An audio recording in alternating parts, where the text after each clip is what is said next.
आज कॉलेज का आखिरी दिन था। अवनी अपने ही ख्यालों में गुम उदास सी कैंटीन में बैठी थी। तभी श्रेया उसे ढूंढते हुए वहां आ पहुंची। तू यहाँ है और तुझे ढूंढते हुए मेरा 2 किलो वजन कम हो गया।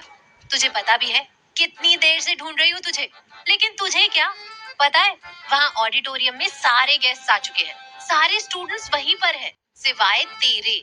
अब चल जल्दी। लेकिन अवनी को जैसे श्रेया की बातें सुनाई ही नहीं दे रही थी। क्या हुआ तुझे? तू सुन भी रही है मेरी बात? श्रेया ने अवनी के सामने हाथ हिलाते हुए कहा। तभी अवनी का फोन बजा। कॉलर का नाम देखते ही अवनी के चेहरे की खोई रौनक लौट आई। वो झट से फोन लेकर साइड में चली गई। हेलो, कहाँ थे? कब से इंतजार कर रही थी। इतने बिजी हो कि मुझे भी भूल गए।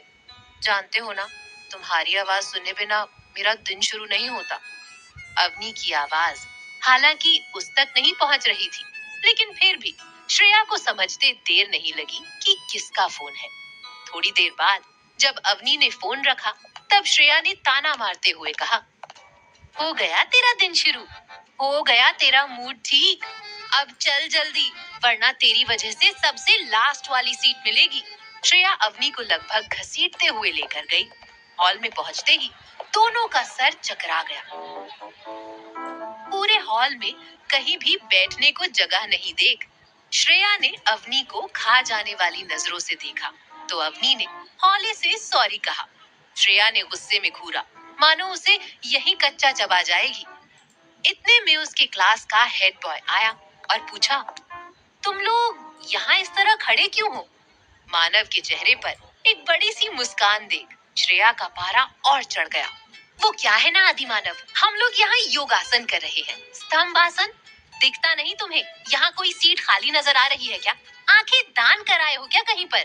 श्रेया का सारा गुस्सा बेचारे मानव पर उतरा। तो तू क्यों इतना चिल्ला रही है? अभी अगर किसी ने फोन कर दिया ना, तो चिड़ियाघर वालों ने तुझे उठा ले जाना है। मानव ने भी उसी भाषा में जवाब दिया। वो क्या है ना मानव, हमें आने में देर हो गई और सारी सीटें फुल हो गई हैं। अवनी ने मानव को अपनी मजबूरी बताते हुए कहा। चलो कोई नहीं, मैं इंतजाम करता हूँ। कहकर मानव उन दोनों को लेकर आगे की ओर आया। अपने बगल वाली सीट पर बैठे लड़के के सर पर चपेट लगाई और कहा, दिखता नहीं लड़की खड़ी है, सीट दे बैठने को। यह सुन वो लड़का शराफत से उठा और साइड में जाकर खड़ा हो गया। उस लड़के की जगह खाली करते ही मानव अवनी की ओर पलटा और इससे पहले उसे बैठने को कहता, श्रेया झट से कुर्सी पर बैठ गई। श्रेया की हरकत देख मानव चिढ़ गया। ये क्या बदतमीजी है, अब मैं कहाँ बैठूंगा? तेरे सर पे? मेरे सर पे इतनी जगह नहीं है, और वैसे भी दिखता नहीं लड़की खड़ी है, अपनी सीट दे बैठने को। कहकर श्रेया ने तानों भरी मुस्कान के साथ मानव को देखा, तो वह झुंझला उठा और साइड में जाकर खड़ा हो गया। बेचारा मानव अवनी के साथ बैठने की उसकी इच्छा पर पानी जो फिर गया था। तुरंत ही प्रोग्राम शुरू हुआ और एक एक कर सारे प्रोफेसर और बाकी सब ने फाइनल ईयर के स्टूडेंट्स को विदाई दी। उसके बाद प्रोफेसर और उनका ग्रुप सारे स्टूडेंट्स से विदा लेकर निकल गए। उन लोगों के जाने की ही देरी थी कि सब के सब अपने असली रंग में आ गए। सब ने मिलकर फेयरवेल को पूरी तरह से एंजॉय किया, लेकिन अवनी का ध्यान तो कहीं और ही था।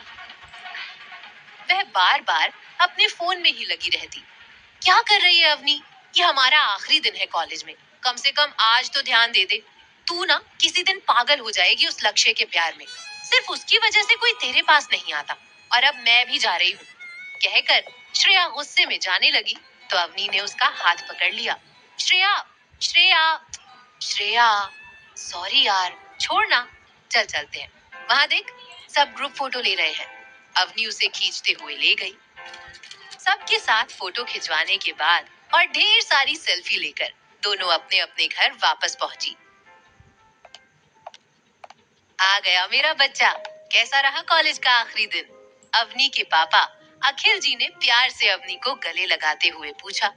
बहुत अच्छा पापा, सबने बहुत एंजॉय किया, अवनी ने चहकते हुए कहा। तो अब आगे क्या करने का इरादा है? अखिल जी ने पूछा। आगे क्या करना है? बस अब एक अच्छा सा लड़का देखकर इसके हाथ पीले करने हैं। अवनी की मम्मी कंचन जी ने चाय की ट्रे टेबल पर रखते हुए कहा। शादी की बात सुनकर अवनी घबरा गई। क्या आप भी कंचन जी, अब वो पहले वाला जमाना नहीं रहा। अब तो लड़कियों का अपने पैरों पर खड़ा होना सबसे ज्यादा जरूरी है। इसलिए पहले नौकरी, फिर शादी।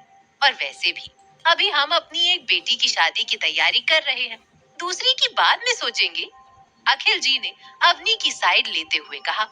हाँ, और वैसे भी दी की शादी के बाद कोई तो होना चाहिए जो उनकी बुटीक को संभाले। अवनी ने इठलाते हुए कहा। बिल्कुल भी नहीं।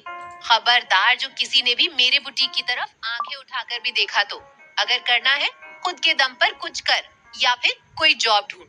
लेकिन जो भी कर खुद कर, ताकि सारा क्रेडिट तुझे मिले। काव्या ने हल्के गुस्से में कहा। तो अवनी का चेहरा उतर गया। ठीक है, मैं कुछ और सोचूंगी, अवनी ने कहा और अपने कमरे में जाने को हुई तो काव्या ने रोकते हुए कहा। अवनी। यस दीदू, अवनी ने किसी कमांडो की तरह जवाब दिया। आज से तुम्हारी कॉलेज खत्म। यस दीदू, यानी आज से सारे बहाने भी खत्म। यस दीदू। मतलब दीदू, अवनी ने सवालिया नजरों से काव्या को देखा। मतलब ये कि शादी की तैयारियों में तुझे हाथ बटाना है। पापा मम्मी अकेले कितना करेंगे। कल के कल जाकर केटरर्स को एडवांस दे आना, और डेकोरेशन के लिए कल ही बुकिंग करनी होगी, वरना शादियों का सीजन शुरू हो रहा है, एक भी नहीं मिलेगा। और बाकी के शॉपिंग के लिए हेल्प करनी होगी। और बस बस बस, कल से ना तो कल बात करते हैं ना, आज क्यों दिमाग खराब करना। अच्छा ठीक है, अवनी ने आंखें मटकाते हुए कहा और अपने कमरे में चली गई। रात का खाना अवनी के पसंद का बना था, क्योंकि खाना खुद अवनी ने ही बनाया था। खाना खाकर अवनी जैसे ही अपने कमरे में आई, उसने अपने फोन पर एक मैसेज देखा। वो मैसेज लक्ष्य का था, जिसमें लिखा था। अब से मैं तुम्हें कांटेक्ट नहीं कर पाऊंगा। आगे एग्जाम की तैयारियों में मुझे मौका नहीं मिलेगा, और मेरा मन ना भटके, इसलिए अब से फोन बंद। और इसलिए ये मेरा आखिरी मैसेज। इसके बाद मैं सीधे तुम्हें तुम्हारे घर पर ही मिलूंगा। मेरा इंतजार करना। Love you and miss you. तुम हर बार ऐसे ही करते हो। Love you to. अवनी ने प्यार से उस मैसेज को चूम लिया, मानो वह फोन नहीं लक्ष्य हो। फिर सोने चली गई, लेकिन नींद नहीं आई। आज कॉलेज का आखिरी दिन था, वही कॉलेज जहां वो और लक्ष्य पहली बार मिले थे, 3 साल पहले। उस वक्त सीनियर होने के कारण लक्ष्य ने अवनी की रैगिंग की थी। एक वो वक्त था जब उसे लक्ष्य की शक्ल भी देखना पसंद नहीं था, और एक ये वक्त है जब उसे देखे बिना या उसकी आवाज सुने बिना उसे चैन नहीं मिलता। उन ख्यालों में गुम अवनी को कब नींद आ गई, पता ही नहीं चला।